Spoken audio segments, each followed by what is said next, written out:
大家好，我是小飞。今天咱们来看一部超刺激的日式恐怖片，叫《寻找身体》。女主阿香是一名普通的高中生。7月5号这天，她照常准备去上学，母亲还给她准备了一份大便当，说吃不完就分给朋友们吃。殊不知阿香在学校里就是个透明人一样的存在，吃便当都是一个人躲在角落里的。今天她选择在学校正装修的教堂门口吃午饭。就在她思考着该如何处理剩下的便当时，一抬头却发现前面的井里竟伸出了无数个手爪子，就好像在向她要便当一样。就在阿香惊恐不已之时，几个装修的工人刚巧回来了，而井口的那些手爪子也突然消失了。临走时，阿香还特意走到井旁看了一眼，好在里面什么都没有。他感觉可能是刚才自己眼花了，殊不知此时井底正有一双眼睛盯着他。果不其然，他还没回到教室，身后便出现了一个诡异的小女孩。お願い、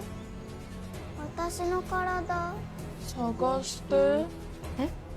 阿香缓缓转过头，那个女孩却又不见了。此时的她完全是一脸懵逼，搞不懂今天为什么总是幻视幻听的。然而等到了晚上，更刺激的又来了。他正准备上床睡觉，忽然手机上来了一条奇怪的短信，说什么红人、尸体、肢解之类的怪话。阿香正疑惑呢，对方竟直接开启了轰炸模式，催促他赶紧回信息。阿香却被吓得当场扔掉手机，然后麻溜地钻进了被窝，可手机却依旧在不停地震动着。被窝里的阿香则不停地喘着粗气，甚至害怕地闭上了双眼。直到时间来到凌晨12点整，他再一睁眼，竟发现自己正身处学校的教堂里，在场的还有另外5名同学，而大厅的正中央还摆着一口棺材。众人都是一头雾水，一个男同学却表示，虽然不知道发生了什么，但现在他就要回家找妈妈。此时一个戴眼镜的同学忽然又说道，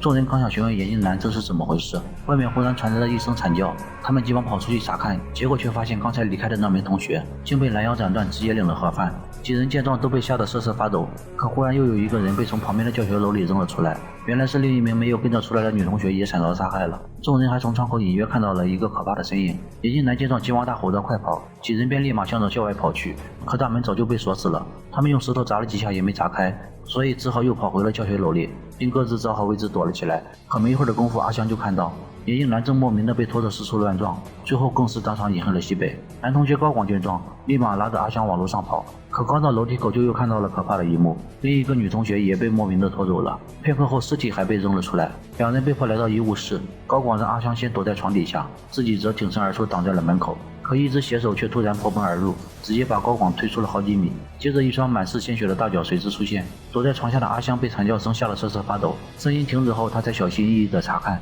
结果就看到高广已经被做成了雅健肉。惊恐中他忽然也被拉了出去，回头一看才发现追杀他们的竟然是一个抱着布娃娃的小女孩。阿香急忙起身逃走，可小女孩却直接飞扑了过来，一番挣扎后，阿香最终也没能逃出升天，咱们的女主也就这样提前领了盒饭。然而画面一转，她却再次从床上醒来，而时间也又回到了7月5号的早晨。起初她还以为只是做了一场噩梦，可一下楼就发现了不对劲，母亲竟和梦里一样给她准备了一份大便当。来到学校后发生的一切也都和梦里一样。就在她疑惑不已时，男同学高广忽然跑进教室，然后拉着眼镜男又跑了出去，梦里的另几个同学也都跟了出去。阿香也好像意识到了什么，便跟着出来查看，结果却得知这些同学都做了同样的梦，但据他们猜测那并不是梦，而是死后又回到了前一天早晨。因为之前眼镜男曾说过身体搜索什么的，高广便想找他弄明白情况，眼镜男也没有隐瞒，向他们交代了一个可怕的都市怪谈。原来曾经有一个女孩被残忍的杀害肢解，死后警方一直都没有找到尸体的头颅，所以后来小女孩的鬼魂便会每隔一段时间随机选择几个人帮她寻找身体，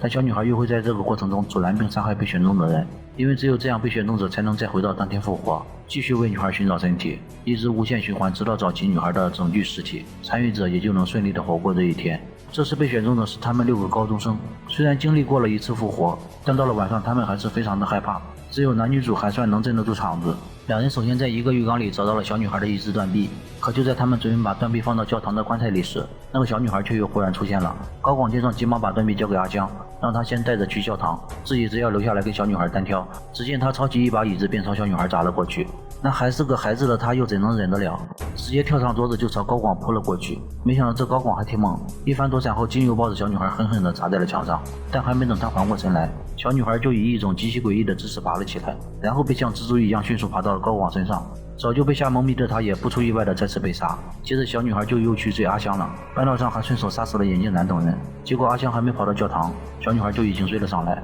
两个女同学见状毫不顾及阿香的死活，直接就关上了身前的卷帘门。好在阿香动作迅速，赶在最后时刻滑了进去。一个女同学见她还找到了一只软币，当时就直接变脸夸阿香真能干，丝毫没意识到身后的卷帘门一点也不安全。小女孩轻轻一拳便打穿了钢门，抓着那个女生就使劲往外拽。阿香见状急忙伸手去拉，结果双双都被拉进钢门轮回去了。最后一个女生看着满地的鲜血，吓得急忙捡起断臂就往教堂跑去。可就在她将断臂放到指定位置时，小女孩竟又追了过来，而且毫不犹豫的就扑上来，提前开始了新一轮游戏。这时几人趁着白天聚在一起商量对策。眼镜男发现小女孩好像是看不见的，于是提议先用音乐来迷惑她，这样他们就能有更多的时间去寻找肢体。于是到了晚上，他们第一时间就跑去广播站播放起了音乐，伴随着动感的 DJ， 他们也没有那么害怕了，并且对这场游戏的理解也更加透彻了。反正死后还能复活，被小女孩盯上后，他们也更勇敢了。经历了几天的轮回，他们几乎体会到了各种死法，什么高难度瑜伽、电扇碎尸、泳池溺死，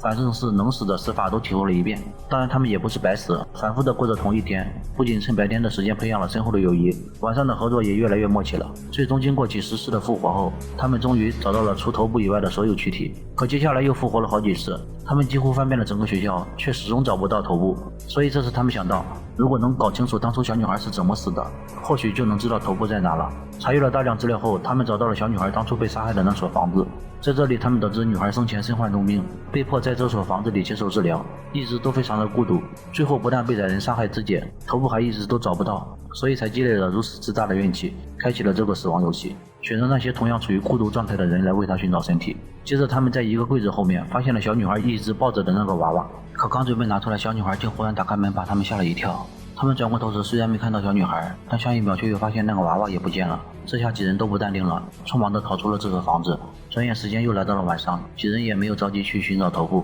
而是聚在一起思考对策。阿香说之前在泳池溺死的时候，曾看到那个娃娃是头朝下下沉的，结合白天他们发现娃娃时女孩又忽然出现将其抢走，那会不会是头部就藏在娃娃里呢？几人听后都感觉非常有道理，于是便决定主动去找小女孩抢娃娃。可就在这时，角落里却传来了奇怪的声响，紧接着一个巨大的怪物便随之出现，而且一上来就干掉了3名同学。剩下的阿香等人则被堵在了一间教室里。高广英勇的上前搏斗，结果不出片刻就又被做成了牙签肉。两个女生面对这种怪物根本毫无还手之力，其中一个还使出了惯用绝技大叫，结果怪物听到后就立刻朝她扑了过去。紧接着一旁的阿香就惊恐的看到怪物竟然把那个女同学给生吞了。当然最后阿香也没能幸免于难，主动跳楼自杀，开启了新一次的轮回。可当几人再次来到学校时，却发现那个被吃掉的女同学没有来，几人当即便意识到被怪物吃掉的人应该是无法复活的。这下他们又都害怕了起来，想要结束这场死亡游戏的决心也更加迫切了。于是晚上几人就提前设置好了机关，等待着那个怪物的到来。果然没多久他便十分配合的从天而降，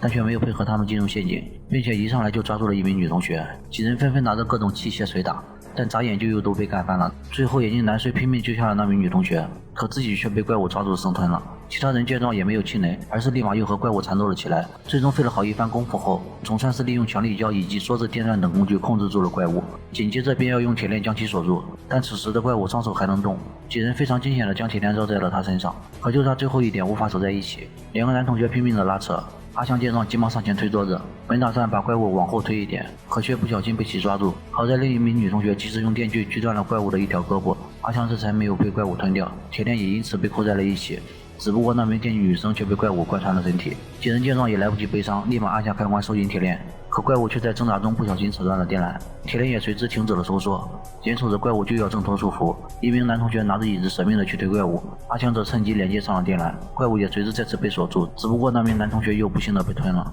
愤怒的高广拿起电锯直接劈开了怪物的脑袋，小女孩的头部也果真从里面掉了出来。这次大战终于结束了，可活着的人也只剩下高广和阿香了。两人拿着头部刚准备放到棺材里，不曾想那个怪物竟又复活追了过来。高广见状急忙将头部交给阿香，自己则要和那个怪物同归于尽。他推翻了一旁的铁架，无数钢管砸到了他和怪物身上。阿香看着被戳成马蜂窝的高广痛苦不已，可仅剩一口气的高广却还在鼓励他。话音未落，那个怪物又站了起来，阿香也只能眼睁睁看着他将高广拉走，最后更是残忍的也给生吞了。惊恐中，阿香终于想起要把头部放到棺材里，还没走出去2步，就被追上来的怪物给打翻了。此刻他想起了这段时间里发生的一切，想起了死了无数次的同学们和自己，愤怒之下，小宇宙当场爆发。只见他捡起一根钢管，对着怪物就是一顿疯狂输出。怪物可能也是被他突如其来的爆发整得有点懵逼，一度被打得连连后退，最后还不慎跌倒，扯到了一旁的铁片。屋顶的巨型十字架瞬间从天而降，彻底贯穿了怪物的身体。最后，阿香成功将头部放到了棺材里，时间也随之来到了第二天早上。他总算是逃出了那个循环。来到学校后，更是惊讶地发现，无论是死掉的还是被怪物吞掉的同学都又复活了。可却貌似都不记得之前发生的事了，看来是只有在游戏中活到最后的人才能记住一切，所以这段时间来几人间培养的友谊也都白费了。阿香最终也再次成为了同学们眼中的透明人。